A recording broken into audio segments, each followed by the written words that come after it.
Good morning, I'm Craig Negrelli. It's Tuesday, May 13th, 2025, and these are your Unbiased Updates. President Trump gets a royal welcome in Saudi Arabia as he participates in a state visit. The key issues he will be discussing with the royal prince. And trying once again to get suspected members of Tren de Aragua out of the country. The federal government's new deportation efforts in front of the nation's highest court.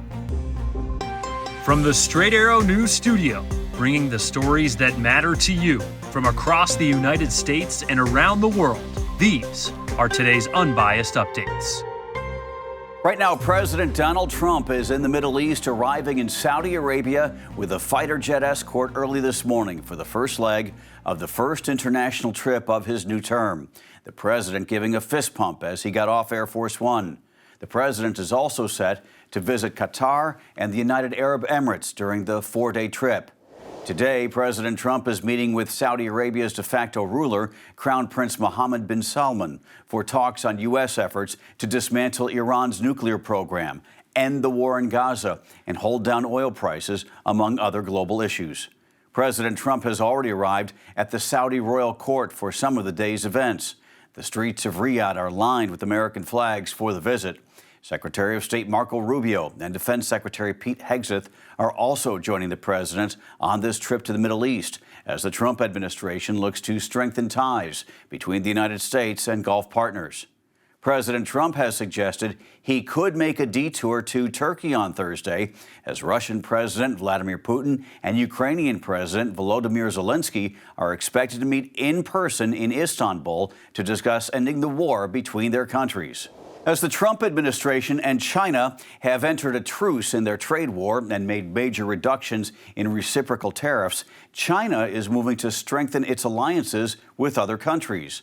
Beijing hosting Latin American and Caribbean leaders Tuesday as China positions the world's second largest economy to be a reliable trade and development partner amid the uncertainty from President Trump's tariff hikes, which include a 90-day negotiating period. Chinese President Xi Jinping saying China is ready to join hands with Latin countries, quote, in the face of seething undercurrents of pure political and bloc confrontation and the surging tide of unilateralism and protectionism. There are no winners in tariff wars or trade wars. Bullying or hegemonism only leads to self-isolation, Xi said. During the event, Xi announced 5 programs aimed at building closer ties between China and Latin American nations. He promised to boost imports from the region and to encourage Chinese companies to increase their investments there, along with a new $9 billion credit line to support Latin American and Caribbean financing. China also plans to expand cooperation in clean energy, 5G telecommunications, the digital economy, artificial intelligence, and global security. The Trump administration is asking the U.S. Supreme Court for permission to deport nearly 200 Venezuelan migrants detained in Texas, requesting the nation's highest court lift the injunction it issued last month. The court temporarily blocked the deportation of the suspected illegal immigrants, who the administration believes are violent gang members, under the Alien Enemies Act.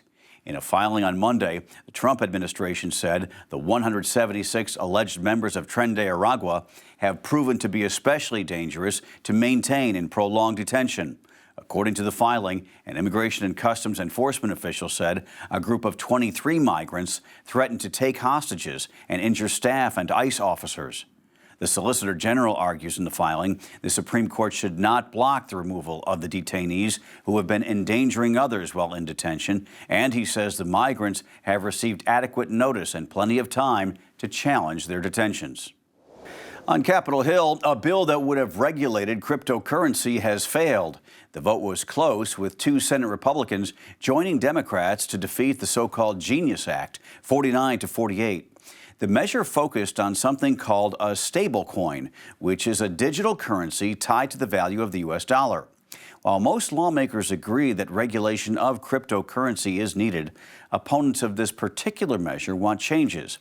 They wrote, "The bill as it currently stands still has numerous issues that must be addressed, including adding stronger provisions on anti-money laundering, foreign issuers, national security, preserving the safety and soundness of our financial system, and accountability of those who don't meet the Act's requirements.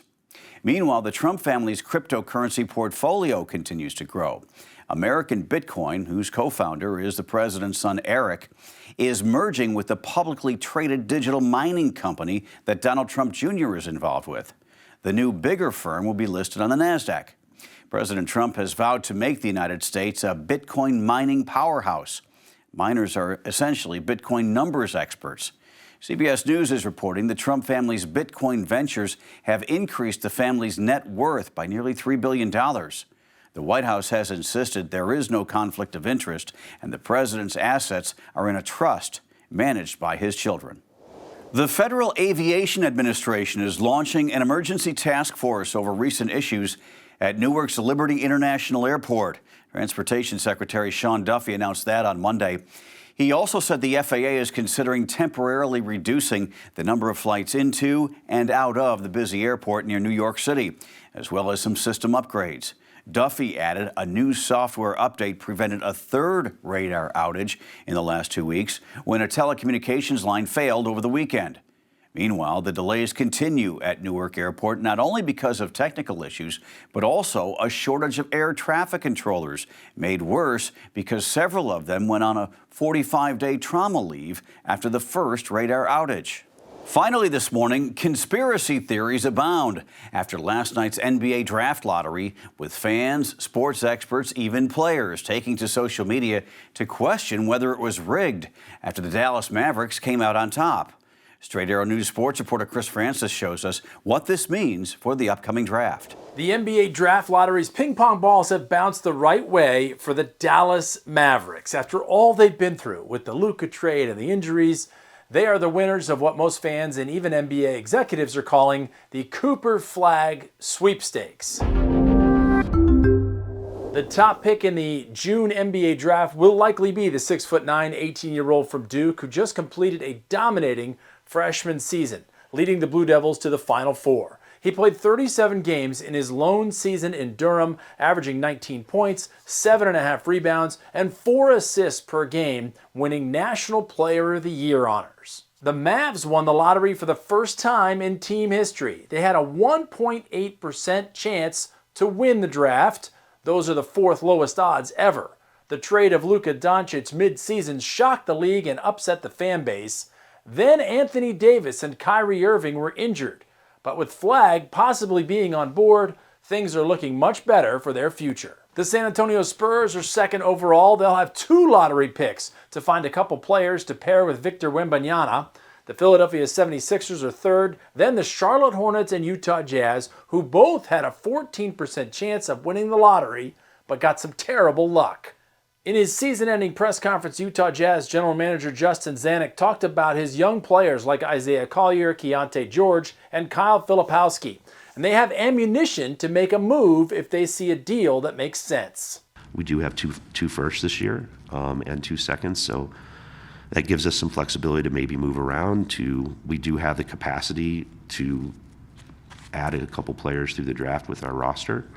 But you know, you guys can bring out all your rabbit's foots and Lucky Charms and see what happens. The rabbit's foot did not work. The Wizards also had a 14% chance but fell to number 6, although they're still feeling good about the young players they have on their roster that got time on the court this past season. Adding another young star will only help that core. General Manager Will Dawkins recently said, "Do not expect a complete turnaround, however, even with a top pick." The ability to continue to steady grow. We haven't put a timeline on when we want to get there. We want to make sure we're providing the runway for guys to take off and play young players, and I think we did that this year, and we'll continue to do that next season.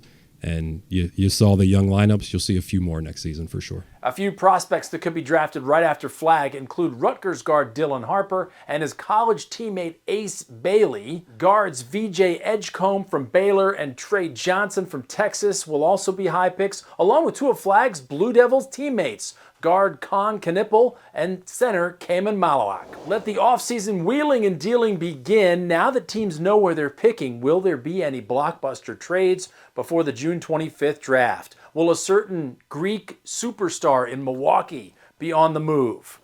We have just under 6 weeks to find out. For Straight Arrow News, I'm Chris Francis. And by the way, the worm appears to be turning in Dallas's favor. In hockey, the Dallas Stars are ahead of the Winnipeg Jets 2-1. If they win 2 more games, they're in the conference final. That's hockey's version of the Final Four, so the Stars are really having a great postseason. Those are your unbiased updates for this Tuesday. We'll see you back here tomorrow. For all of us here at Straight Arrow News, I'm Craig DeGrelli. Have a great day.